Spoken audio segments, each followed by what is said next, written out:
Ma sœur m'a appelé sa mère de réserve, backup mom, et m'a interdit de sortir avec quelqu'un, car cela me distrairait de mes responsabilités. Ma sœur, Laura, a eu 3 enfants en 4 ans avec un homme nommé Brett, qui est parti lorsque le plus jeune avait 6 mois.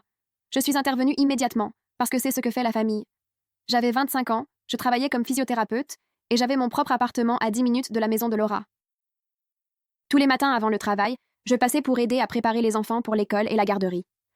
Tous les après-midi, je les récupérais pour que Laura puisse travailler tard à son cabinet comptable. Les week-ends, je les emmenais au parc pour qu'elles puissent nettoyer, se reposer ou simplement exister sans que personne n'ait besoin de quelque chose. J'aimais ces enfants comme s'ils étaient les miens et, honnêtement, cela ne me dérangeait pas d'aider. Laura et moi avions toujours été proches, et la voir se débattre en tant que mère célibataire me brisait le cœur. Le rôle de mère de secours. Pendant 2 ans, cela a fonctionné à merveille. Les enfants m'appelaient « Tata » et se disputaient pour savoir qui s'assierait à côté de moi au dîner. Laura me remerciait constamment, disant qu'elle ne pourrait pas s'en sortir sans moi. Nous avions un système, et il fonctionnait. Puis, Laura a été promue comptable principale, et quelque chose a changé dans son cerveau. Elle a commencé à m'appeler la mère de secours. Pas Tata, pas aide, mais mère de secours.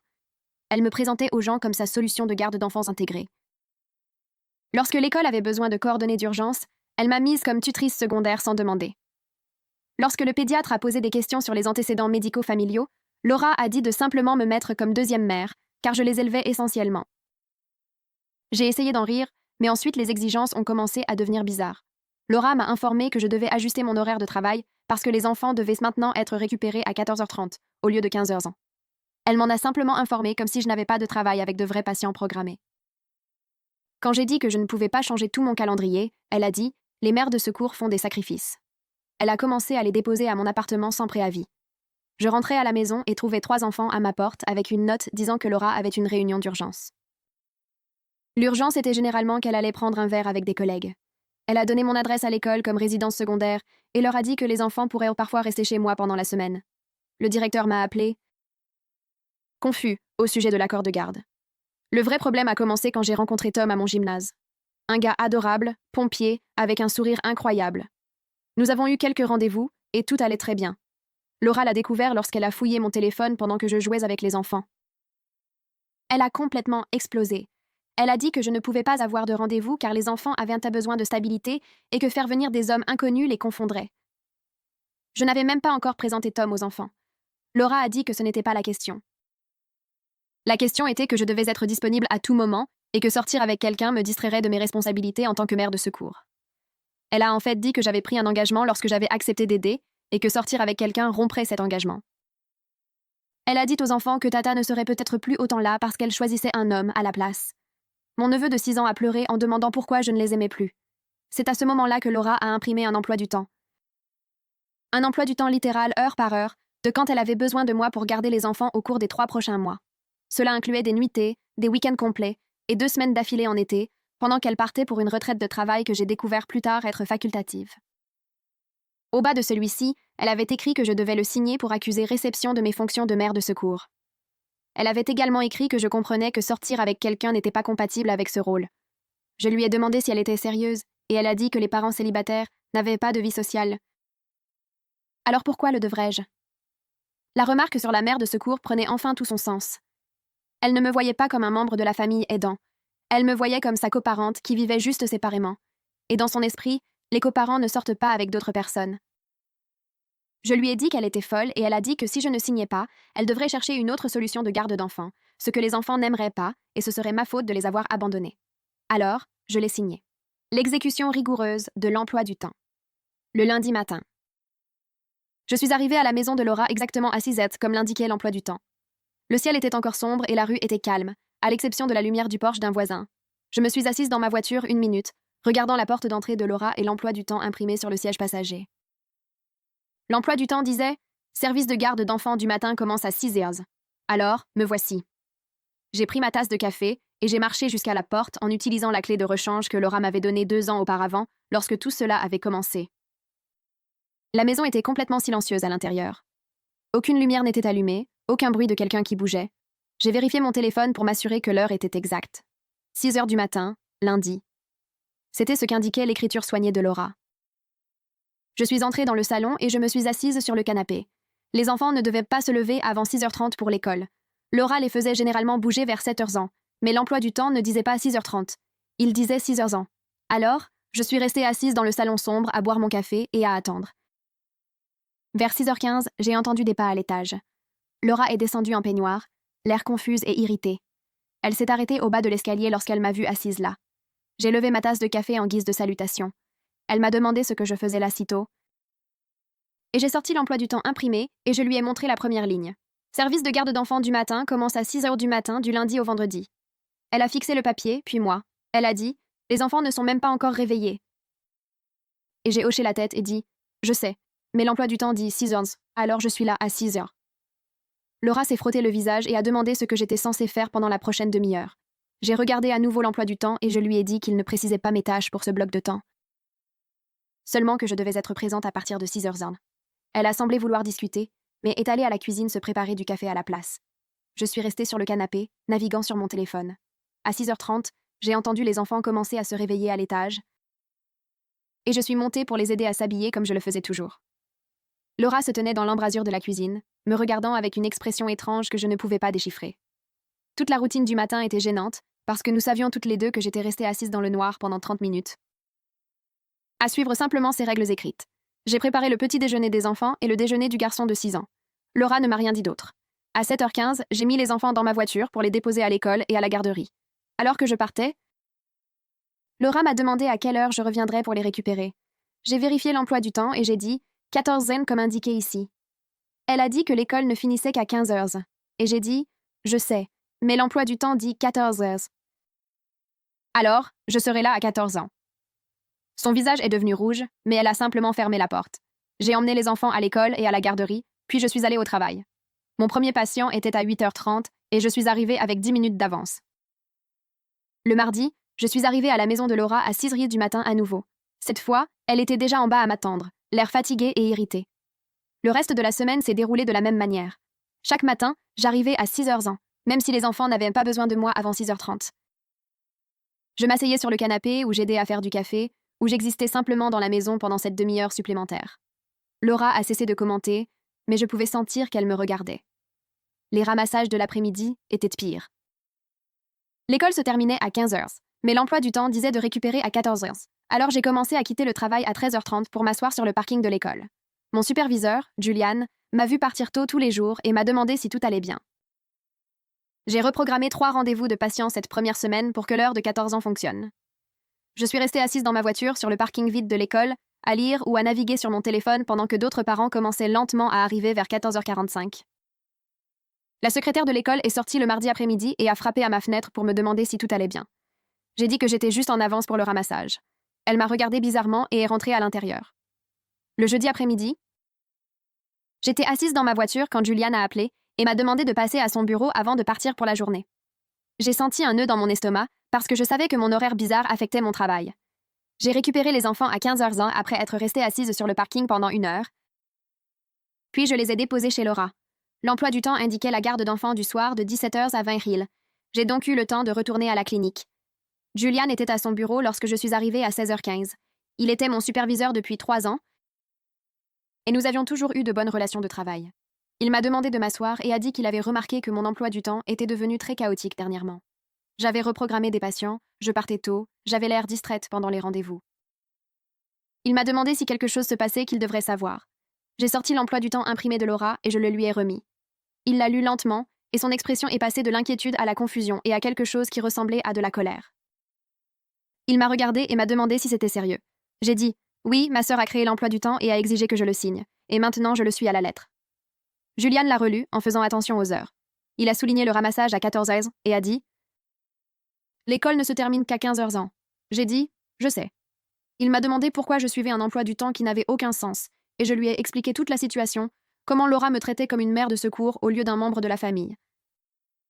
Comment elle avait essayé de m'interdire de sortir avec quelqu'un, comment elle m'avait donné cet emploi du temps avec une note à la fin disant que je comprenais que sortir avec quelqu'un n'était pas compatible avec mon rôle. Julian a posé l'emploi du temps et a dit que c'était de l'exploitation. Il a dit que ce que Laura faisait avait un nom et que ce n'était pas acceptable. J'ai senti ma gorge se serrer car le fait d'entendre une autre personne le dire le rendait réel. Julian a suggéré que je devais avoir une conversation sérieuse avec Laura sur les limites et les attentes. J'ai dit que je n'étais pas encore prête pour cette conversation. Je voulais que Laura voie exactement ce qu'elle exigeait avant de l'affronter directement. Si je suivais son emploi du temps avec précision, peut-être qu'elle réaliserait à quel point c'était déraisonnable. Julian était sceptique, mais a dit qu'il comprenait. Il a également dit que je devais régler cela bientôt car cela affectait mes performances professionnelles et les soins aux patients. J'ai promis de m'en occuper, et je suis sortie de son bureau en me sentant plus mal qu'avant. La réaction de Laura à la rigidité. J'ai repris la route vers la maison de Laura pour le service de garde d'enfants du soir. L'emploi du temps disait de 17h à 20h. Je suis arrivée à 16h55 et Laura était toujours au travail. Les enfants étaient avec la voisine qui s'occupait d'eux pendant l'heure d'écart entre l'école et le moment où j'allais les chercher habituellement. Je les ai récupérés chez la voisine et je les ai ramenés chez Laura. Nous avons fait les devoirs et j'ai préparé le dîner. Exactement à 20h, j'ai mis ma veste et j'ai dit aux enfants que je devais partir. Le garçon de 6 ans a demandé pourquoi je partais. Et j'ai dit, parce que mon emploi du temps dit que 20h est la fin des devoirs du soir. Il a demandé où était maman, et j'ai dit que je ne savais pas, mais qu'elle serait bientôt de retour. J'ai envoyé un SMS à Laura pour lui dire que je partais à 20h comme prévu. Je suis montée dans ma voiture et je suis rentrée chez moi. Mon téléphone a sonné avant que je ne quitte le quartier de Laura. C'était Laura, et elle était furieuse. Elle m'a demandé où j'étais, et j'ai dit que j'étais en route pour la maison. Elle a dit que les enfants étaient seuls, et je lui ai rappelé que j'étais partie à 20h, exactement comme spécifié dans l'emploi du temps. Laura a commencé à crier qu'elle n'était pas encore rentrée et que je ne pouvais pas laisser les enfants seuls. J'ai demandé à quelle heure l'emploi du temps disait que les devoirs du soir se terminaient, et il y a eu un silence. Puis elle a dit 20h, mais elle s'attendait évidemment à ce que je reste jusqu'à son arrivée. Je lui ai dit que l'emploi du temps ne disait pas cela. Il disait juste 20h. Elle m'a traité de mesquine et de ridicule. Je lui ai demandé calmement si elle voulait que je suive l'emploi du temps ou non. Plus de silence. Puis elle a dit, avec ce qui semblait être sa mâchoire serrée, que oui, je devais suivre l'emploi du temps. J'ai dit, d'accord, alors à demain 6h, et j'ai raccroché. Le mercredi matin, je suis arrivée à 6h du matin et Laura avait l'air épuisée. Elle avait clairement dû quitter le travail tôt la veille pour rentrer à la maison auprès des enfants. Elle ne m'a rien dit, a juste fait du café et s'est préparée pour le travail. Le schéma s'est poursuivi toute la semaine. Le jeudi, je suis partie à 20h pile à nouveau, même si Laura m'avait envoyé un SMS à 19h45 pour me dire qu'elle était en retard. J'ai répondu que l'emploi du temps disait 20h. Elle a dû quitter une autre réunion de travail plus tôt. Le vendredi, Laura était visiblement stressée. Elle avait des cernes sous les yeux et n'arrêtait pas de vérifier son téléphone. J'ai récupéré les enfants à 14h après être restée assise sur le parking de l'école pendant 1 heure. Je les ai ramenés chez Laura à 17h pour les devoirs du soir. À 19h30, Laura est rentrée à la maison tôt, l'air vaincu. Elle est passée devant moi sans rien dire et est allée directement à l'étage. Je suis restée jusqu'à 20h, puis je suis partie. Cette fois, mon téléphone n'a pas sonné. La conversation avec Tom et la tension croissante. Le samedi matin, je me suis réveillée dans mon propre appartement sans obligation d'emploi du temps, et je me suis sentie plus légère que je ne l'avais été de toute la semaine. Laura avait les enfants pour le week-end selon son emploi du temps. Mon téléphone a sonné à 9h et c'était Tom qui demandait si je voulais aller prendre le petit déjeuner. J'ai dit oui immédiatement. Pour la première fois depuis 1 semaine, je me suis sentie moi-même à nouveau. Je me suis habillée et je suis allée au restaurant où Tom attendait déjà dans un box près de la fenêtre. Il s'est levé et m'a prise dans ses bras, et j'ai réalisé à quel point la simple interaction humaine normale, non dictée par un emploi du temps imprimé, m'avait manqué. Nous avons commandé du café et des crêpes, et Tom a demandé comment s'était passée ma semaine. J'ai ri, et c'est sorti un peu tremblant. Je lui ai raconté que je suivais l'emploi du temps de Laura à la lettre, que j'arrivais à 6h du matin, alors que les enfants ne se réveillaient qu'à 6h30. Que je restais assise sur le parking de l'école pendant 1 heure tous les après-midi, que je partais exactement à 20h, même quand Laura n'était pas encore rentrée. Tom a écouté sans interrompre, et son visage montrait de l'inquiétude, mais pas de jugement. Quand j'ai eu fini, il a tendu la main sur la table et m'a pris la main. Il a dit que j'avais l'air de gérer une situation impossible, de la seule manière qui avait du sens. Il n'a pas essayé de la réparer ou de me dire ce que je devrais faire différemment. Il a juste dit qu'il était désolé que ma sœur me fasse subir cela et qu'il était là si j'avais besoin de quoi que ce soit. Nous avons fini le petit déjeuner et nous nous sommes promenés en ville pendant un moment. Tom m'a raconté un appel pour un incendie auquel sa caserne avait répondu plus tôt dans la semaine. Conversation normale sur la vie normale. J'ai senti la tension sur mes épaules commencer à se relâcher. Il m'a demandé si je voulais aller voir un film plus tard, et j'ai dit oui. Nous avons passé toute la journée ensemble, et je n'ai pas pensé une seule fois à l'emploi du temps de Laura jusqu'à ce que mon téléphone vibre avec un message d'elle me demandant si je pouvais prendre les enfants demain, parce qu'elle avait des projets. J'ai montré le message à Tom et il a levé les sourcils. J'ai répondu que le dimanche n'était pas dans l'emploi du temps. Laura a répondu avec 3 émojis de visage en colère. Tom a dit que je faisais la bonne chose et je voulais le croire. Le dimanche soir, j'ai vérifié mon téléphone et j'ai vu 17 appels manqués de Laura. Le message vocal qu'elle a laissé semblait effrayé et en colère à la fois, disant qu'elle avait besoin de me parler immédiatement de l'emploi du temps. Je l'ai supprimé sans la rappeler car le dimanche n'était pas dans l'emploi du temps que j'avais signé. Le nouvel emploi du temps et la confrontation. Le lundi matin, je suis arrivée à 6 heures exactement comme il était écrit, et j'ai trouvé une nouvelle copie de l'emploi du temps scotchée à la porte d'entrée de Laura. Celle-ci avait des notes manuscrites griffonnées dans les marges avec différentes couleurs de stylo. À côté de l'heure de début de season, elle avait écrit « Évidemment, cela signifie être prêt à aider quand les enfants se réveillent, pas seulement s'asseoir. » À côté du ramassage à 14 ans, elle avait écrit « Ou plutôt si je t'envoie un message, utilise ton bon sens. » En bas, elle avait ajouté tout un paragraphe sur la façon dont l'emploi du temps était censé être flexible et que je devais l'interpréter en tenant compte du meilleur intérêt des enfants. J'ai pris une photo avec mon téléphone, je l'ai décollée de la porte et je l'ai jetée dans le bac de recyclage de Laura. Puis, j'ai frappé et j'ai attendu. Laura a ouvert la porte, surprise de me voir debout là, les mains vides. Elle a demandé où était le nouvel emploi du temps, et j'ai dit que je n'avais signé qu'un seul emploi du temps, et que c'était le seul que j'allais suivre. Elle a commencé à discuter, mais je suis passée devant elle vers la cuisine et je me suis servi du café. Les enfants dormaient toujours à l'étage, et Laura m'a suivie, demandant pourquoi j'étais si difficile avec de simples clarifications. Je lui ai rappelé que le document que j'avais signé ne disait rien sur les clarifications ou les amendements. Elle avait exigé que je signe un accord spécifique, et maintenant elle était coincée avec ce qu'elle avait écrit. Le visage de Laura est devenu rouge, et elle a dit que j'étais ridicule et mesquine à cause de la sémantique. J'ai haussé les épaules, et je me suis assise sur son canapé pour attendre que les enfants aient réellement besoin de moi. Le mardi, j'étais épuisée d'une manière qui n'avait rien à voir avec les heures réelles. Suivre l'emploi du temps exactement signifiait vérifier constamment l'heure, appliquer constamment les limites, constamment dire non aux tentatives de Laura de modifier notre arrangement. Ma collègue, Kira, m'a vu regarder mon téléphone pendant notre pause déjeuner et m'a demandé si tout allait bien. Je n'avais pas prévu de parler de la situation à qui que ce soit au travail. Mais quelque chose dans sa préoccupation sincère a fait déborder toute l'histoire.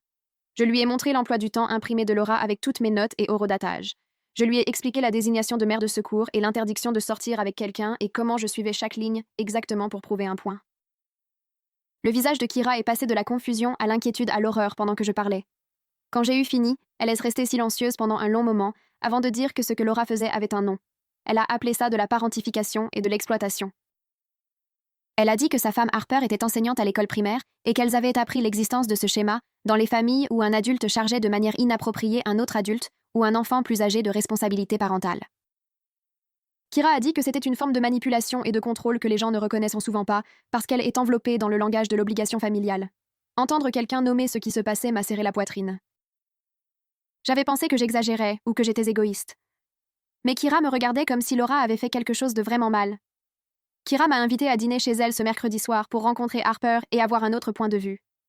J'ai failli dire non parce que le mercredi était une soirée de service de garde selon l'emploi du temps. Mais j'ai ensuite vérifié et j'ai vu que les devoirs du soir se terminaient à 20h. Je pourrais faire fonctionner un dîner à 21h. Harper a ouvert la porte avec un sourire chaleureux et m'a guidée dans leur maison confortable qui sentait l'ail et les tomates. Pendant les pâtes, Harper a demandé à voir le fameux emploi du temps et j'ai sorti la photo sur mon téléphone. Elle l'a étudiée attentivement, zoomant sur différentes sections, et son expression est devenue plus sérieuse à chaque ligne qu'elle lisait.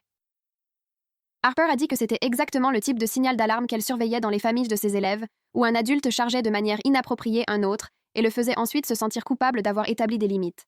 Elle a souligné la ligne selon laquelle sortir avec quelqu'un était incompatible avec les fonctions de mère de secours, et a dit que c'était particulièrement troublant parce que cela montrait que Laura se sentait en droit de contrôler toute ma vie personnelle.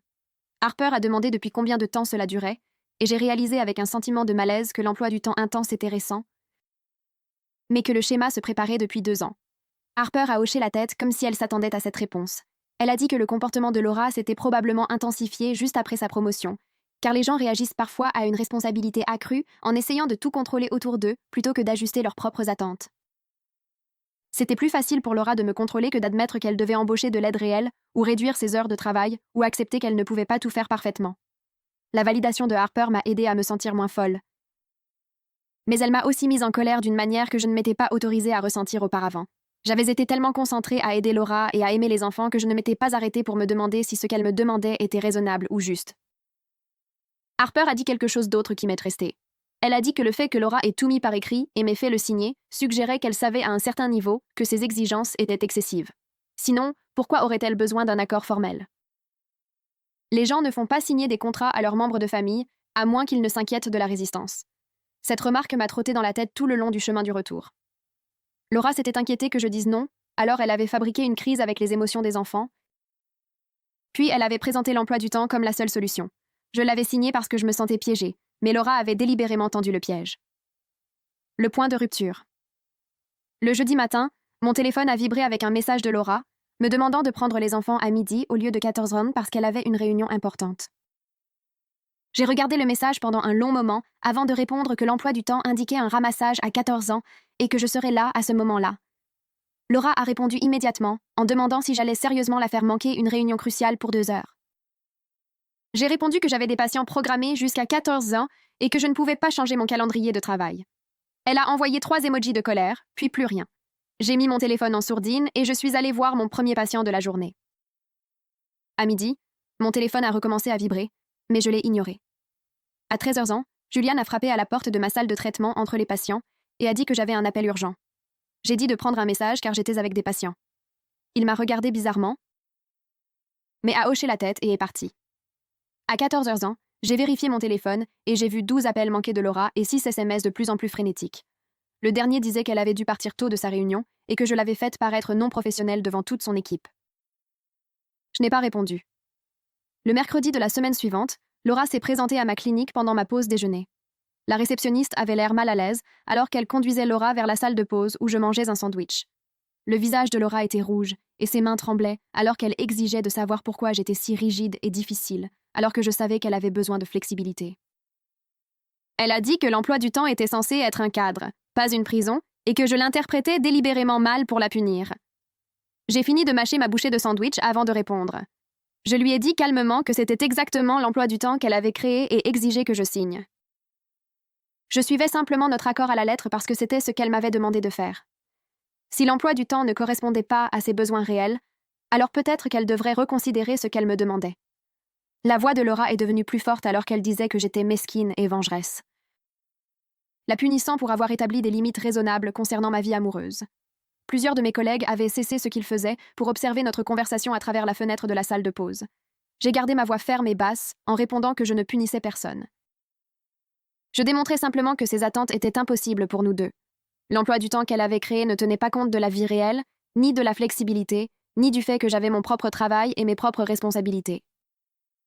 Elle avait essayé de me faire renoncer à mon autonomie, et maintenant, elle découvrait que le contrôle qu'elle voulait n'était pas réellement viable. Laura a ouvert la bouche pour argumenter, mais rien n'est sorti. Son visage s'est plissé, et pendant 1 seconde, j'ai cru qu'elle allait pleurer, mais elle s'est plutôt retournée et est sortie rapidement de la salle de pause. Par la fenêtre, je l'ai vue passer devant la réceptionniste et quitter le bâtiment. Julian est apparu dans l'embrasure un instant plus tard, l'air inquiet. Il m'a demandé si j'allais bien, et j'ai hoché la tête, même si mes mains tremblaient. Julian s'est assis en face de moi et a dit doucement que nous devions parler de ce qui se passait. Il a dit que ma situation familiale affectait ma réputation professionnelle et les soins aux patients. 3 patients avaient déposé des plaintes concernant des rendez-vous bâclés au cours des 2 dernières semaines. J'avais également dû reprogrammer 7 séances différentes en raison des exigences de l'emploi du temps de Laura. Julian a sorti un dossier avec les formulaires de plainte et j'ai senti mon visage chauffer en les lisant. Une patiente a dit que j'avais l'air distraite et que je n'avais pas écouté ses préoccupations concernant sa douleur au genou. Une autre a dit que j'avais écourté sa séance de 15 minutes sans explication. Le 3e a dit que j'avais vérifié mon téléphone à plusieurs reprises pendant leur rendez-vous. La révélation des heures et le soutien de Tom. Ce soir-là, je me suis assise à ma table de cuisine avec l'emploi du temps imprimé de Laura et une calculatrice. Je suis passée ligne par ligne et j'ai additionné les heures réelles qu'elle exigeait de moi. Les devoirs du matin de 6h à 8h représentaient 2 heures par jour. Le ramassage et la garde de l'après-midi de 14h à 17h représentaient 3 heures par jour. Les devoirs du soir de 17h à 20h représentaient 3 heures de plus. Cela faisait 8 heures chaque jour de la semaine. Ensuite, les devoirs du week-end étaient indiqués comme samedi de 9h à 18h et dimanche de 14h à 20h. Cela faisait 9 heures le samedi et 6 heures le dimanche. 8 heures fois 5 jours de la semaine font 40 heures. Plus 15 heures le week-end, cela faisait 55 heures au total. J'ai regardé le chiffre avec incrédulité. Laura exigeait 55 heures par semaine en plus de ma semaine de travail de 40 heures. J'avais travaillé 95 heures par semaine pendant 2 ans sans m'en rendre pleinement compte, parce que cela s'était accumulé progressivement. Pas étonnant que j'étais épuisée. Pas étonnant que je n'avais pas de vie sociale. Pas étonnant que l'idée de sortir avec quelqu'un semblait impossible. J'avais travaillé plus de 2 emplois à temps plein, et Laura avait répondu à ma tentative d'établir des limites en essayant de formaliser et d'étendre encore plus mes obligations. J'ai pris mon téléphone et j'ai envoyé un SMS à Tom pour lui dire que j'avais besoin de le voir ce soir. Il a répondu immédiatement en disant qu'il apporterait le dîner. Quand il est arrivé à mon appartement 2 heures plus tard, j'étais toujours assise à la table de la cuisine, fixant les chiffres que j'avais écrits. 55 heures par semaine. Tom a déposé les sacs de plats à emporter et s'est approché pour regarder ce que je faisais. Il a lu mes calculs en silence pendant que je me tenais là, me sentant engourdie. Puis il a tiré la chaise à côté de moi et s'est assis. Il n'a pas essayé d'arranger quoi que ce soit ni de me dire quoi faire. Il a juste tendu la main et m'a pris la main. C'est à ce moment-là que j'ai commencé à pleurer. Pas des larmes silencieuses, mais le genre de pleurs où vous ne pouvez pas reprendre votre souffle. Tom m'a serré dans ses bras et m'a tenue pendant que je sanglotais sur sa chemise. Je n'arrêtais pas de dire que je ne pouvais pas croire que j'avais laissé cela se produire, que j'avais été si stupide de ne pas voir ce que Laura faisait. Tom a juste frotté mon dos et a dit que je n'étais pas stupide. J'étais gentille et Laura en avait profité. Nous sommes restés assis par terre dans ma cuisine pendant une longue période, pendant que je pleurais la charge épuisante de 2 ans de ressentiment. Tom m'a ordonné de prendre une douche pendant qu'il réchauffait la nourriture. Quand je suis revenue, il avait dressé les assiettes et navigué sur son téléphone. Il m'a montré un article sur l'exploitation familiale et la parentification. Tout ce qu'il contenait décrivait exactement ce que Laura m'avait fait subir. Tom était resté jusqu'à presque minuit. Et quand il est parti, il m'a fait promettre que je parlerais à Julian de ce qui se passait. J'ai promis même si l'idée me donnait envie de vomir. Le vendredi après-midi, Julian m'a appelé à son bureau juste après le départ de mon dernier patient. Son expression était sérieuse alors qu'il m'indiquait de fermer la porte et de m'asseoir. Il a dit qu'il avait besoin de me parler de mes performances récentes. 3 patients avaient déposé des plaintes concernant des rendez-vous bâclés au cours des 2 dernières semaines. J'avais également dû reprogrammer 7 séances différentes en raison des exigences de l'emploi du temps de Laura. Julian a sorti un dossier avec les formulaires de plainte et j'ai senti mon visage chauffer en les lisant. Une patiente a dit que j'avais l'air distraite et que je n'avais pas écouté ses préoccupations concernant sa douleur au genou. Une autre a dit que j'avais écourté sa séance de 15 minutes sans explication. Le troisième a dit que j'avais vérifié mon téléphone à plusieurs reprises pendant leur rendez-vous. Voici la traduction en français de la suite de votre récit. Je me suis souvenue de ce jour parce que Laura m'avait envoyé des SMS à propos d'un ramassage d'urgence qui s'est avéré n'être rien. Julian a demandé ce qui se passait et je lui ai tout raconté à propos de l'emploi du temps de Laura et de la désignation de mère de secours et comment j'essayais de prouver mon point en suivant ses exigences à la lettre. Julian a écouté sans interrompre, son expression devenant de plus en plus préoccupée au fur et à mesure que je parlais. Quand j'ai eu fini, il est resté silencieux pendant 1 minute. Puis il a dit très gentiment que ma situation familiale ne pouvait pas continuer à impacter les soins aux patients. Il comprenait que j'étais dans une position difficile, mais ma réputation professionnelle était en jeu. La réputation de la clinique aussi, car les patients commençaient à se plaindre. Julian a suggéré que je prenne quelques jours de congé pour régler les choses. Il a dit que ce n'était pas une punition, mais qu'il s'inquiétait pour moi et pensait que j'avais besoin d'espace pour gérer cette situation avec Laura. J'ai ressenti du soulagement et de l'échec en même temps. Du soulagement parce que j'étais tellement fatiguée que je pouvais à peine penser clairement. De l'échec parce que j'avais permis à ma vie personnelle de gâcher mon travail. Julian a dit qu'il couvrirait mes rendez-vous pour le lundi et le mardi et que je devrais utiliser ce temps pour établir des limites. Je l'ai remercié et je suis sortie de son bureau avec l'impression que je pouvais pleurer à nouveau. Je suis restée assise dans ma voiture sur le parking pendant 20 minutes avant de pouvoir rentrer chez moi. L'appel à maman et le schéma de manipulation. Quand je suis arrivée à mon appartement, j'ai appelé ma mère. Elle a décroché à la 3e sonnerie, l'air joyeuse. J'ai demandé si elle avait le temps de parler, et son ton a immédiatement changé. Elle a demandé ce qui n'allait pas, et j'ai commencé à expliquer tout ce qui s'était passé avec Laura. Les commentaires sur la mère de secours, l'emploi du temps imprimé et Laura m'interdisant de sortir avec quelqu'un. Maman est restée silencieuse pendant que je parlais. Quand j'ai eu fini, il y a eu un long silence à l'autre bout. Finalement, elle a dit qu'elle avait remarqué que Laura en profitait, mais qu'elle n'avait pas voulu s'interposer entre ses filles. J'ai senti la colère m'envahir. J'ai demandé pourquoi elle n'avait rien dit si elle l'avait remarqué. Maman a soupiré et a dit qu'elle pensait que j'en parlerais si ça me dérangeait. Et Laura avait été sous tellement de stress en tant que mère célibataire qu'elle ne voulait pas rendre les choses plus difficiles. Maman a dit que Laura avait toujours eu du mal à demander de l'aide directement. Même enfant, elle manipulait les situations jusqu'à ce que les gens se portent volontaires au lieu de simplement demander. Elle créait des problèmes ou agissait sans défense jusqu'à ce que quelqu'un intervienne pour arranger les choses. Maman a dit que la promotion avait probablement fait que Laura se sentait plus hors de contrôle car tout le monde surveillait soudainement ses performances au travail. Donc, elle essayait de me contrôler moi au lieu d'admettre qu'elle était submergée et qu'elle avait besoin d'une aide réelle. Maman a demandé ce que j'allais faire et j'ai dit que je ne savais pas. Elle a proposé de parler à Laura, mais j'ai dit non. C'était entre ma sœur et moi et je devais le gérer moi-même. Maman m'a fait promettre de l'appeler si les choses s'aggravaient. J'ai promis et j'ai raccroché, me sentant un peu mieux, mais aussi plus confuse. Manipulation et incursion. Le samedi et le dimanche, je n'ai presque pas quitté mon appartement. Tom est venu le samedi après-midi et nous avons regardé des films. Le dimanche, j'ai nettoyé tout mon logement et j'ai essayé de ne pas penser à Laura ou aux enfants. Puis, le dimanche soir, mon téléphone a sonné. Laura. J'ai failli ne pas répondre, mais quelque chose m'a fait décrocher. Laura pleurait avant même que je dise bonjour. Elle a dit que les enfants demandaient pourquoi je ne les aimais plus et pourquoi j'étais si méchante avec maman. Elle a dit que le garçon de 6 ans s'était endormi en pleurant en demandant quand Tata reviendrait. J'ai senti la culpabilité familière monter comme une vague. Cette réponse automatique qui me donnait envie de m'excuser et de tout arranger.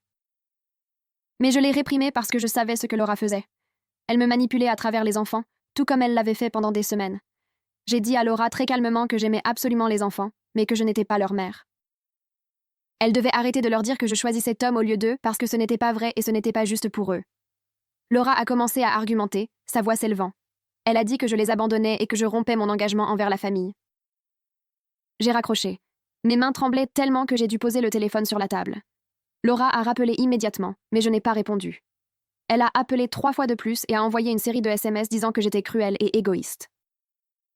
J'ai éteint mon téléphone et je suis allée me coucher, même s'il n'était que 20h30. Le lundi matin, j'ai rallumé mon téléphone et j'ai vu 12 appels manqués de Laura et un de l'école.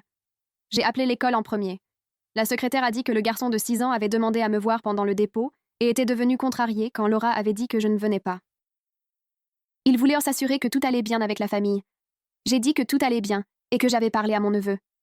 Quand je suis arrivée à la maison de Laura pour le ramassage du matin requis par l'emploi du temps, les enfants étaient déjà habillés et prenaient leur petit déjeuner. Laura n'était pas là. Le garçon de 6 ans m'a regardée avec de grands yeux tristes et m'a demandé pourquoi j'étais différente maintenant. Il a demandé pourquoi je ne jouais plus avec eux comme avant. Je me suis agenouillée à côté de sa chaise et je lui ai pris la main. Je lui ai dit que je l'aimais énormément et que je l'aimerais toujours, mais que j'avais ma propre vie aussi, et que cela ne voulait pas dire que je l'aimais moins. J'ai essayé d'expliquer que les adultes ont besoin de temps pour leurs propres choses. Et que c'était normal et correct. La fillette de 4 ans a interrompu pour dire que maman lui avait dit que j'allais bientôt partir, parce que j'avais maintenant un petit ami. J'ai senti ma poitrine se serrer en regardant son petit visage. Laura était en train d'empoisonner activement ma relation avec les enfants pour garder le contrôle sur moi. Elle les utilisait comme des armes, et ils ne le savaient même pas. J'ai dit aux 2 enfants que je n'allais nulle part et que je serais toujours leur tante, mais que les choses pourraient être un peu différentes qu'avant, et que c'était normal. Le garçon de 6 ans a demandé si j'aimais toujours maman et j'ai dit oui. Même si je n'étais plus sûre que ce soit vrai. Je les ai conduits à l'école et à la garderie, l'esprit embrouillé. Laura avait franchi une ligne en disant ces choses aux enfants. Elle leur faisait du mal pour me faire du mal. Ce soir-là, après avoir récupéré les enfants et les avoir ramenés à la maison de Laura, j'ai attendu qu'ils soient dans l'autre pièce en train de regarder la télévision. Puis j'ai sorti mon téléphone et j'ai envoyé un SMS à Laura. Je lui ai dit que nous devions avoir une conversation sérieuse sans les enfants. Je lui ai dit que nous devions parler des limites, des attentes et de ce qui était réellement raisonnable. Laura a répondu 10 minutes plus tard. Elle a dit qu'elle était trop occupée par le travail et ses responsabilités de vraie mère. La signification était très claire. Je n'étais pas une vraie mère. Donc mes préoccupations n'avaient pas d'importance. J'ai fixé ce SMS pendant un long moment avant de ranger mon téléphone. L'intervention inattendue et la prise de conscience. Le mardi après-midi, j'étais entre 2 patients lorsque mon téléphone a sonné avec un numéro que je ne reconnaissais pas. J'ai failli l'envoyer à la messagerie vocale, mais quelque chose m'a poussé à répondre. La femme à l'autre bout s'est présentée comme Fiona, la patronne de Laura au cabinet comptable, et mon estomac s'est noué parce que les patrons n'appellent pas les membres de la famille à moins que quelque chose ne tourne vraiment mal.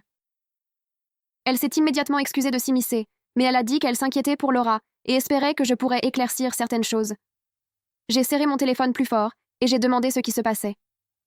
Fiona a expliqué que Laura avait eu des problèmes au travail dernièrement, manquant des délais qu'elle n'avait jamais manqués auparavant, ayant l'air distraite lors des réunions et faisant des erreurs inhabituelles sur les dossiers clients. Hier, elle avait pris Laura à part pour voir comment elle allait, et Laura avait mentionné des problèmes familiaux. Quelque chose à propos d'arrangement de garde d'enfants qui avait échoué. Mon visage est devenu chaud car je savais exactement ce que Laura lui avait dit. Fiona a demandé très prudemment si tout allait bien avec notre arrangement, si je pouvais toujours aider avec les enfants, car Laura avait laissé entendre que j'étais peut-être en train de me retirer.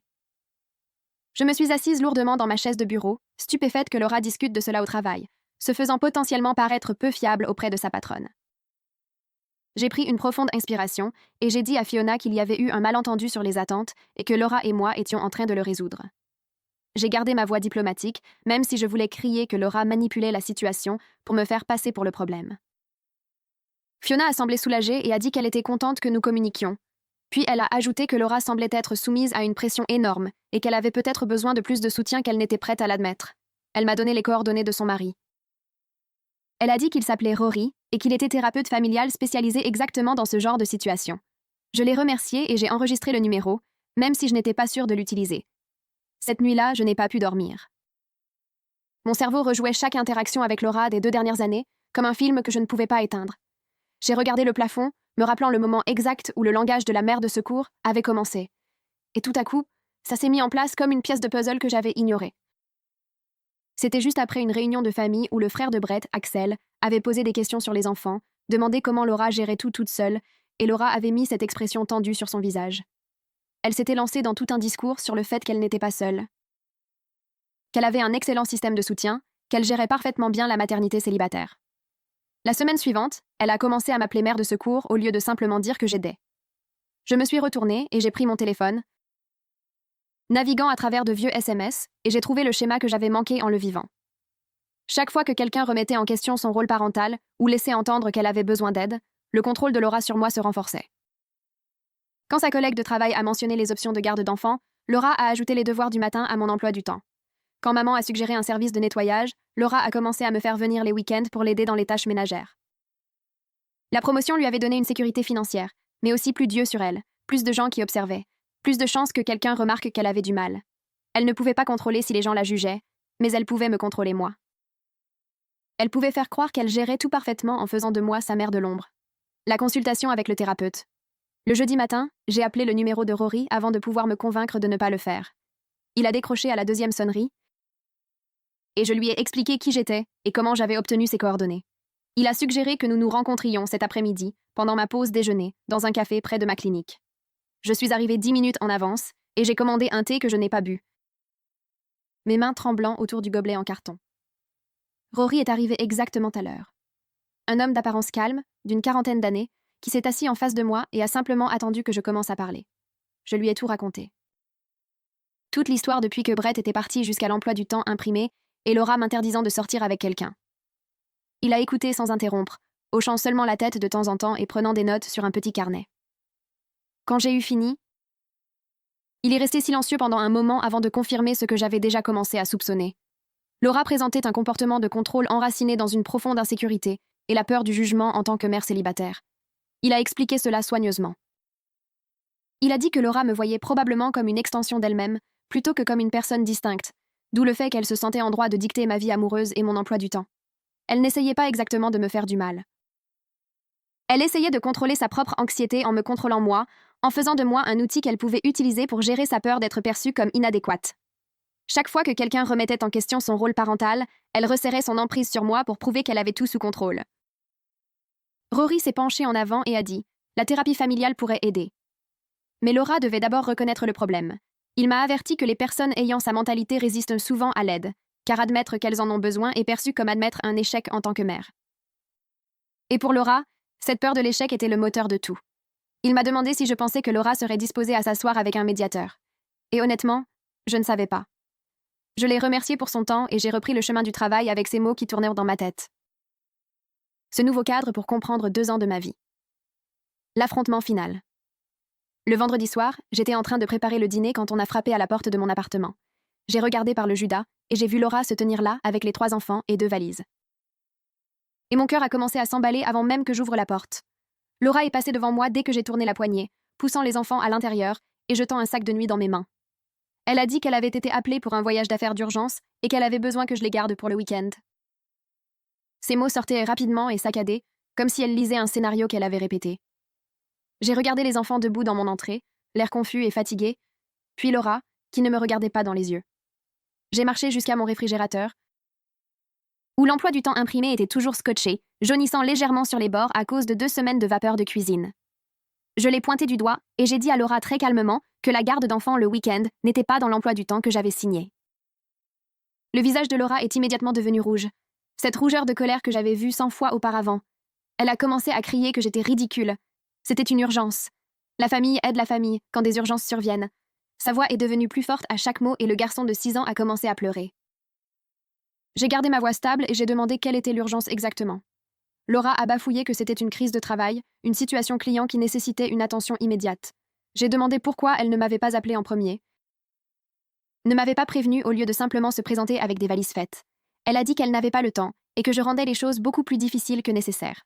J'ai retiré l'emploi du temps imprimé de mon réfrigérateur et je l'ai tenu de manière à ce que Laura puisse voir le papier jauni avec sa propre écriture. La famille ne traite pas la famille comme des employés non rémunérés, ai-je dit, gardant ma voix ferme même si mes mains tremblaient. Je ne serai plus manipulée. Le visage de Laura est passé de rouge à presque violet et elle a attrapé son téléphone dans son sac à main. Elle a tapé furieusement sur l'écran tout en criant que j'étais égoïste, que j'abandonnais ses enfants, que j'avais promis d'aider, et que maintenant je me rétractais au moment où elle avait le plus besoin de moi. Les enfants se tenaient toujours dans mon entrée, l'air confus et effrayé. Le garçon de 6 ans pleurait à nouveau. Laura a porté le téléphone à son oreille, et je l'ai entendu sonner 2 fois avant que quelqu'un ne réponde. « Maman », dit Laura avec cette voix brisée et sanglotante qui ne correspondait pas à la colère qu'elle avait eue 2 secondes auparavant. Elle ne veut pas garder les enfants. Elle refuse d'aider et j'ai cette urgence de travail, et elle s'en fiche complètement que je perde mon travail. J'ai regardé Laura faire les 100 pas dans ma petite cuisine pendant qu'elle pleurait au téléphone, disant à leur mère que j'avais changé, que je choisissais un homme au lieu de ma propre famille, que je ne savais pas ce qu'elle allait faire. Elle a raccroché et m'a regardée avec une expression que je n'avais jamais vue auparavant. Quelque chose entre la rage et une peur réelle. « Tu vas regretter ça », a-t-elle dit doucement. Puis elle a fait sortir les enfants de ma porte sans dire un mot de plus. Je suis restée là, fixant la porte fermée pendant probablement 5 minutes, avant que mon téléphone ne commence à sonner. Le nom de maman a illuminé mon écran et j'ai failli ne pas répondre, car je savais ce qui allait arriver. J'ai décroché et j'ai immédiatement entendu Laura sangloter en arrière-plan. Ce même son brisé qu'elle avait utilisé au téléphone plus tôt. « Chérie, que se passe-t-il » a dit maman, et sa voix avait ce ton prudent qu'elle utilisait lorsqu'elle essayait de ne pas prendre parti. Je me suis assise sur mon canapé, et j'ai commencé à tout expliquer depuis le début. Les 2 années d'aide, la promotion qui a changé Laura, les commentaires sur la mère de secours, l'emploi du temps imprimé avec 42 heures d'exigence de garde d'enfants. Je lui ai parlé de Laura m'interdisant de sortir avec quelqu'un, de fouiller mon téléphone, de dire aux enfants que je choisissais Tom au lieu d'eux.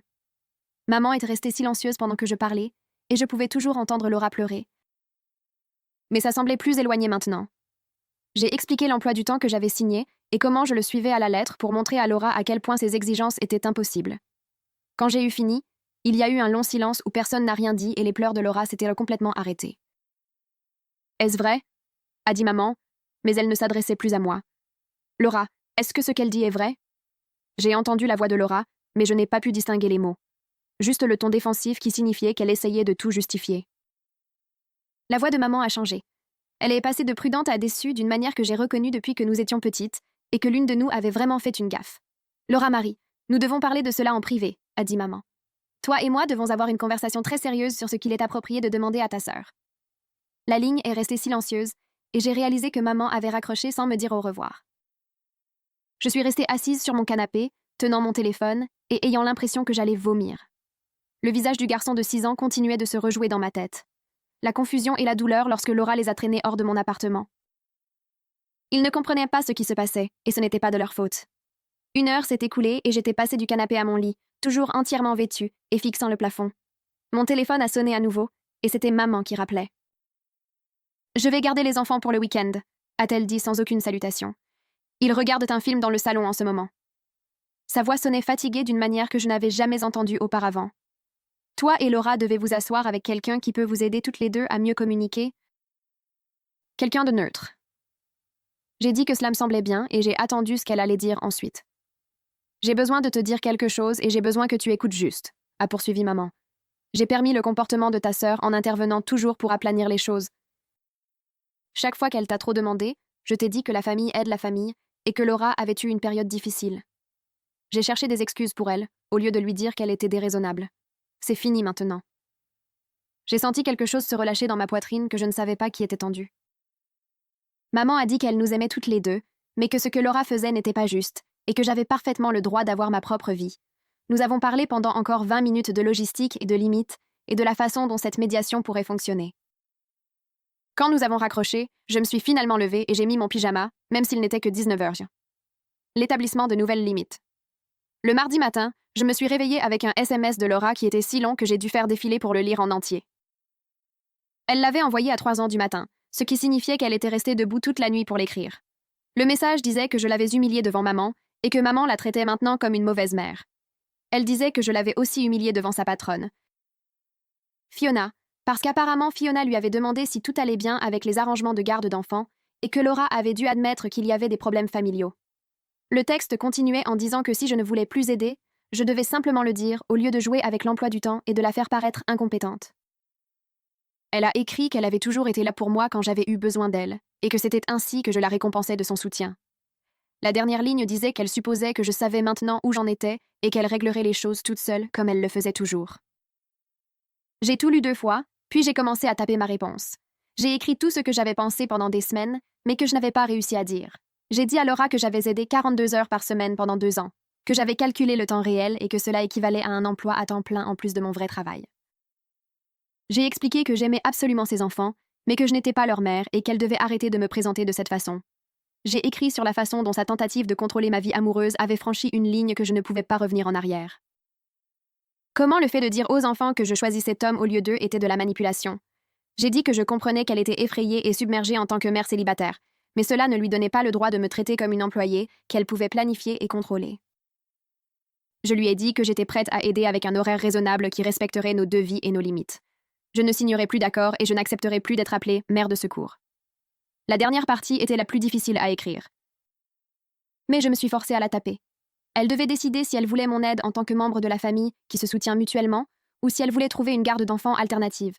Je l'ai relu 3 fois avant d'appuyer sur envoyer. Mon deuxième message était plus court. Je suis prête à aider 2 jours par semaine avec les ramassages et une soirée de week-end. Ai-je écrit. C'est ce que je peux faire tout en ayant ma propre vie. Tu dois embaucher quelqu'un pour le reste de la couverture, car c'est ce qu'une mère responsable doit faire. J'aimerai toujours les enfants et je serai toujours leur tante, mais je ne peux pas être leur deuxième mère. Ce n'est juste pour aucun de nous. J'ai appuyé sur envoyer, puis j'ai posé mon téléphone face contre terre sur le comptoir de la cuisine. 3 jours se sont écoulés sans réponse de Laura. Pas un SMS, pas un appel, rien. Le silence était un étrange mélange de soulagement et de terreur, comme attendre des résultats de tests que vous n'êtes pas sûr de vouloir connaître. Le mercredi soir, Tom est venu me chercher pour dîner dans un restaurant italien du centre-ville qu'il avait voulu essayer. J'ai à peine touché à quoi que ce soit, même si les pâtes étaient censées être incroyables. Mon esprit continuait de tourner autour des résultats possibles. Peut-être que Laura accepterait des limites raisonnables et que nous pourrions reconstruire quelque chose de plus sain. Peut-être qu'elle me couperait complètement les ponts et que je perdrais ma relation avec les enfants. Peut-être qu'elle se présenterait à nouveau à mon appartement avec plus d'exigence. Tom a tendu la main sur la table et m'a pris la main, me disant d'essayer d'être présente pendant au moins 5 minutes. J'ai réussi à me concentrer sur lui et le restaurant et la conversation normale que nous avions, mais l'anxiété était toujours là. Sous tout. Le jeudi après-midi, mon téléphone a sonné alors que j'étais entre 2 patients, et le nom de Laura est apparu sur l'écran. Mon estomac s'est serré, mais j'ai répondu. Sa voix était complètement différente de la dernière fois que nous avions parlé. Fatiguée et petite au lieu d'être en colère. Pouvons-nous nous réunir chez maman samedi ? A-t-elle demandé avec Rory comme médiateur. Maman lui avait déjà parlé, et il avait dit qu'il le ferait. J'ai dit oui immédiatement, peut-être trop vite, mais je voulais que cette conversation ait lieu avant de perdre mon courage. Laura m'a remercié de cette petite voix calme, puis elle a raccroché. Je suis restée dans le couloir de la clinique, tenant mon téléphone et sentant que peut-être quelque chose pouvait changer. Kira m'a trouvée là quelques minutes plus tard, et je lui ai parlé de la médiation. Elle m'a serrée dans ses bras juste là, dans le couloir, et a dit qu'elle était fière de moi d'avoir maintenu mes limites. Le reste du jeudi et tout le vendredi se sont déroulés au ralenti. Je ne pouvais me concentrer sur rien d'autre que le samedi matin. Le samedi matin est arrivé et je me suis levée à 6h du matin, même si la médiation n'était pas avant 10h. J'ai changé de vêtements 3 fois et je n'ai pas pu déjeuner. Voici la traduction en français de la suite de votre récit. Tom est arrivé à 9h30 et m'a trouvé en train de faire les 100 pas dans mon appartement en jean et avec mon 4e choix de t-shirt. Il m'a dit que j'avais l'air bien et qu'il fallait y aller ou nous serions en retard. Dans la voiture, je n'arrêtais pas de tripoter ma ceinture de sécurité et de revoir tout ce que je voulais dire. Tom s'est arrêté devant l'allée de maman, a mis la voiture en mode stationnement, puis s'est tourné pour me regarder. « Tu n'as pas créé cette situation, » a-t-il dit. « Tu as simplement refusé de continuer à la permettre.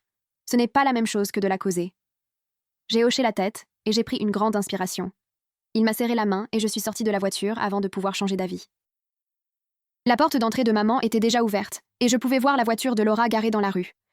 J'ai monté les marches avec le sentiment de me diriger vers quelque chose qui changerait tout, pour le meilleur ou pour le pire. La médiation. Le salon de maman semblait plus petit que dans mes souvenirs. Laura était assise sur le canapé en face de moi, les mains jointes sur ses genoux, et Rory était assis dans le fauteuil entre nous avec un bloc-notes juridique jaune. Maman se tenait près de l'ouverture de la cuisine, comme si elle ne pouvait pas décider si elle devait s'asseoir ou être prête à s'échapper. Rory a commencé par nous demander à chacune de décrire la situation de notre point de vue sans nous interrompre. Laura a commencé et sa voix est sortie à la fois défensive et tremblante. Elle a parlé de la difficulté de tout cela en tant que mère célibataire. Comment elle ne pouvait pas y arriver seule, comment j'avais toujours été là, et elle pensait que cela signifiait que je le serais toujours. Elle a dit que l'emploi du temps n'était qu'une tentative d'organiser ce que nous faisions déjà, qu'elle ne comprenait pas pourquoi je rendais soudainement tout si difficile. J'ai observé son visage pendant qu'elle parlait, et j'ai vu les larmes s'accumuler. J'ai vu sa mâchoire se serrer de cette manière obstinée qu'elle avait depuis que nous étions enfants. Quand ce fut mon tour, j'ai sorti mon téléphone et j'ai montré à Rory l'emploi du temps que Laura avait imprimé. Il l'a étudié pendant une longue minute, puis m'a demandé de parcourir une semaine typique. J'ai commencé par le lundi matin à 6h, les heures de ramassage, les devoirs du soir, la couverture du week-end, les nuits passées. J'ai gardé ma voix ferme et factuelle, énumérant simplement ce que l'emploi du temps exigeait heure par heure. Rory a écrit des chiffres sur son bloc-notes pendant que je parlais.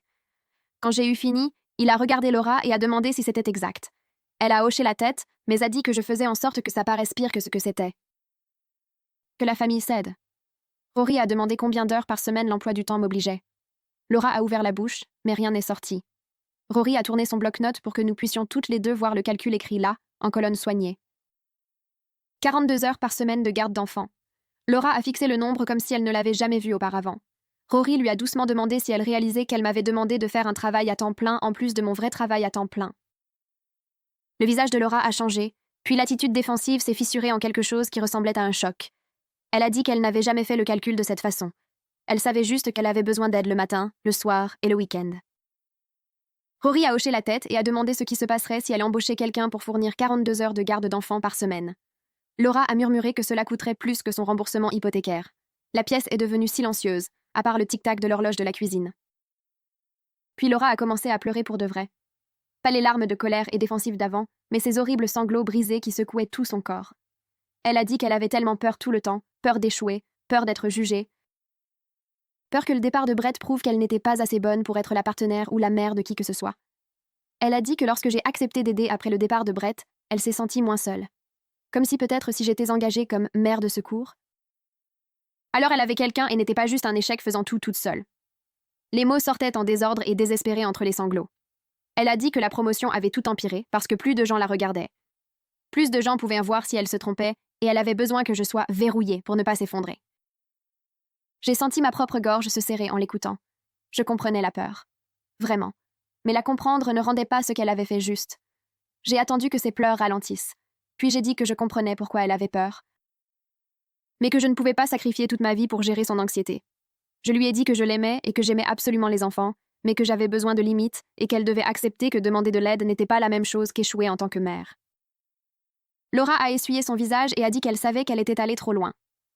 Qu'à un moment donné, aider était devenu attendre et qu'elle n'avait pas pu le voir avant que Rory n'écrive ce chiffre sur le bloc. Rory a demandé ce qui semblerait raisonnable pour nous deux à l'avenir. J'ai dit que je pouvais m'occuper des ramassages 2 jours par semaine et d'une soirée de week-end, peut-être 4 ou 5 heures au total. Laura a semblé paniquer et a demandé « Qu'en est-il du reste du temps ?» Rory a suggéré qu'elle embauche une nounou à temps partiel pour l'autre couverture. Que c'était la chose responsable à faire et que cela ne signifiait pas qu'elle échouait. Laura a soutenu qu'embaucher de l'aide était perçu comme admettre sa défaite. Maman a finalement parlé depuis l'ouverture de la porte et a dit que c'était ridicule. Que tous les parents avaient un besoin de soutien et que payer pour une bonne garde d'enfants était un rôle parental intelligent, pas une faiblesse. Nous avons passé l'heure suivante à régler les détails avec Rory guidant la conversation. Laura a accepté d'arrêter de me présenter comme une mère de secours et de respecter le fait que j'avais ma propre vie.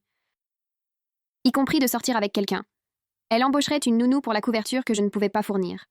J'aiderais 2 soirs en semaine et un après-midi de week-end, mais tout ce qui dépassait cela nécessiterait un préavis et mon accord réel. Laura m'a regardée avec des yeux rouges et gonflés et a dit qu'elle était désolée d'avoir manipulé les enfants, de leur avoir dit que je choisissais Tom au lieu d'eux. Elle a admis qu'elle était jalouse que je puisse avoir la relation qu'elle avait perdue avec Brett et qu'elle avait exprimé cette peur et cette colère sur moi d'une manière complètement injuste. Sa voix s'est brisée sur les derniers mots. J'ai tendu la main dans l'espace entre nous et je lui ai pris la main. Maman est venue s'asseoir sur la coudoir du canapé à côté de Laura, posant sa main sur l'épaule de Laura. Maman a dit qu'elle aurait dû intervenir plus tôt au lieu de laisser les choses devenir si graves. Qu'elle avait vu le comportement de Laura s'aggraver, mais qu'elle ne voulait pas s'interposer entre ses filles. Elle a promis qu'elle serait plus présente pour aider Laura à surmonter l'anxiété de la mère célibataire sans la décharger entièrement sur moi. Rory nous a fait toutes les deux accepter de faire un suivi avec lui dans 2 semaines pour voir comment le nouvel arrangement fonctionnait. Laura a signé un papier reconnaissant les limites que nous avions établies, et j'en ai signé un acceptant mon engagement spécifique. C'était étrange et formel, mais aussi nécessaire après tout ce qui s'était passé. Quand nous sommes sortis de la maison de maman, 3 heures s'étaient écoulées et je me sentais complètement épuisée. Tom attendait dans sa voiture et a jeté un coup d'œil à mon visage et m'a serré dans ses bras sans poser de questions. Le nouveau départ. La semaine suivante a semblé étrange d'une manière que je ne pouvais pas tout à fait nommer. Le mercredi après-midi, j'ai récupéré les enfants à l'école comme nous l'avions convenu et je les ai emmenés au parc. Le garçon de 6 ans a couru directement vers les balançoires, me criant de le pousser. La fillette de 4 ans voulait jouer à chat perché. Le garçon de 2 ans a titubé derrière un chien, les bras tendus. Je ne vérifiais pas mon téléphone toutes les 5 minutes, ni ne regardais l'horloge, m'inquiétant de ce qui allait suivre. J'ai vraiment joué avec eux, ri de leurs blagues, aidé à grimper sur la cage à singes, sans ressentir ce poids écrasant de ressentiment. Quand je les ai ramenés chez Laura à 17h30, le garçon de 6 ans m'a serré dans ses bras et a dit que c'était plus amusant qu'avant. J'ai demandé ce qu'il voulait dire, et il a dit que je n'étais plus grognon. Son honnêteté m'a fait mal, mais il avait raison. L'emploi du temps rigide m'avait transformé en quelqu'un de stressé et de plein de ressentiment, et les enfants l'avaient senti, même s'ils ne pouvaient pas le nommer. Laura a commencé à voir Rory individuellement la semaine suivante pour une thérapie sur ses problèmes de contrôle et ses peurs de mère célibataire. Elle m'a envoyé un message après sa première séance, me remerciant d'avoir forcé cela. Qu'elle n'avait pas réalisé à quel point la terreur alimentait tout ce qu'elle faisait. Elle a dit que Rory l'aidait à voir que demander de l'aide directement était en fait plus fort que de manipuler les gens pour qu'ils la donnent. 2 semaines après la médiation, Tom et moi avons dîné chez Laura avec elle et les enfants. Laura avait commandé des pizzas et dressé la table de la salle à manger avec de vraies assiettes au lieu de papier. C'était maladroit au début, tout le monde étant extrêmement poli et prudent. Mais ensuite, le garçon de 6 ans a renversé du jus sur lui-même, et nous avons tous ri. Et Laura a posé des questions à Tom sur son travail à la caserne de pompiers. Il a raconté des histoires d'appels de sauvetage qui ont fasciné les enfants, et Laura a souri et n'a fait aucune remarque sur le fait que ma vie amoureuse me prenait du temps en famille. Quand nous sommes partis ce soir-là, Laura m'a serré dans ses bras à la porte et a murmuré qu'elle l'aimait bien, qu'elle comprenait pourquoi je voulais passer du temps avec lui. Le lundi matin, je suis entrée dans la clinique et Julian m'a appelée dans son bureau. J'ai pensé que j'étais peut-être en difficulté, mais il a dit qu'il avait remarqué un grand changement dans mon travail au cours des 2 dernières semaines. Mes rendez-vous patients se déroulaient à l'heure. Je n'étais plus dispersée et épuisée. Et 2 patients avaient spécifiquement mentionné à quel point ils me voyaient plus présente pendant leur séance. Il a dit que quoi que j'ai fait pour régler ma situation familiale, cela fonctionnait clairement car j'étais de nouveau la thérapeute qu'il avait engagée il y a 2 ans. 1 mois s'est écoulé après la séance de médiation chez maman. Laura m'a appelé un mardi après-midi alors que j'étais entre 2 patients. Elle a dit qu'elle avait embauché quelqu'un pour aider avec les enfants et qu'elle voulait que je la rencontre. La femme s'appelait Siobhan Pace et elle travaillait comme nounou depuis 6 ans avec d'excellentes références. La voix de Laura était différente au téléphone. Plus légère d'une certaine manière, comme si elle avait porté quelque chose de lourd et l'avait finalement posé. J'ai conduit jusqu'à la maison de Laura ce samedi matin et j'ai trouvé une femme d'une 30aine d'années jouant à des jeux de société avec les 3 enfants dans le salon. Siobhan avait des cheveux noirs et bouclés et des rides de rire autour des yeux, et les enfants étaient complètement concentrés sur le jeu au lieu de se disputer ou d'exiger de l'attention. Laura m'a emmenée dans la cuisine et a admis qu'elle avait eu peur d'embaucher de l'aide parce que cela lui semblait être un échec en tant que mère. Elle a dit que Rory l'avait aidée à voir que demander une garde d'enfants professionnelle n'était pas admettre sa défaite. C'était être responsable de ce qu'elle pouvait réellement gérer. Le soulagement sur le visage de Laura était évident, et je l'ai serrée dans mes bras sans rien dire car les mots l'auraient rendu gênant. Siobhan venait 3 après-midi par semaine et un samedi sur 2, donnant à Laura un véritable répit dans son emploi du temps. Les enfants se sont adaptés rapidement car Siobhan savait comment transformer le temps de nettoyage en jeu et ne semblait jamais fatiguée ou frustrée par leurs questions constantes. J'ai récupéré les enfants un mercredi après-midi quelques semaines plus tard pour notre temps programmé au parc. Le garçon de 6 ans a couru droit vers moi quand je suis arrivée et m'a serré les jambes. Nous avons marché jusqu'à l'aire de jeu près de la maison de Laura et je l'ai poussé sur les balançoires pendant que la fillette de 4 ans jouait dans le bac à sable. Il m'a demandé si nous pouvions acheter de la glace après et j'ai dit oui car l'emploi du temps ne contrôlait plus chaque minute. Nous nous sommes assis sur un banc, mangeant nos cornets, et il m'a regardé avec de la glace au chocolat sur le nez. Il a dit qu'il aimait avoir maintenant du temps spécial de tata au lieu du temps de tous les jours. J'ai demandé pourquoi, et il a dit parce que je n'étais plus fatiguée et grognon quand nous sortions. Ces mots m'ont blessée, même si sa voix était complètement factuelle, ne faisant qu'énoncer quelque chose qu'il avait remarqué. Je lui ai essuyé la glace du visage et j'ai dit que j'aimais aussi mieux le temps spécial. Il a souri et est revenu à son cornet et j'ai réalisé qu'il avait raison. Lorsque je suivais cet emploi du temps rigide, j'étais pleine de ressentiment et épuisée, et les enfants l'avaient senti, même s'ils ne pouvaient pas le nommer. Maintenant, quand je passais du temps avec eux, je voulais vraiment être là, et ils pouvaient sentir la différence. 3 mois après la médiation, ma relation avec Laura avait évolué vers quelque chose que je ne reconnaissais pas encore tout à fait. Nous n'étions pas aussi proches que nous l'avions été avant que tout n'explose. Il y avait encore de la tension parfois quand elle faisait des demandes qui ressemblaient trop à l'ancien schéma, mais nous avions des limites claires maintenant, et nous les respections la plupart du temps. Laura ne m'appelait plus « mère de secours ». Et elle avait cessé de me présenter comme sa solution de garde d'enfant. Lorsque nous avions des dîners de famille, la conversation semblait prudente d'une manière qu'elle n'avait jamais été auparavant, comme si nous surveillions toutes les deux les vieilles habitudes qui tentaient de se faufiler. Maman venait plus souvent pour aider avec les enfants, et Laura avait commencé à accepter cette aide au lieu de prétendre qu'elle avait tout sous contrôle. Les enfants semblaient plus heureux dans l'ensemble avec plus d'adultes partageant la charge et moins de pression sur une seule personne.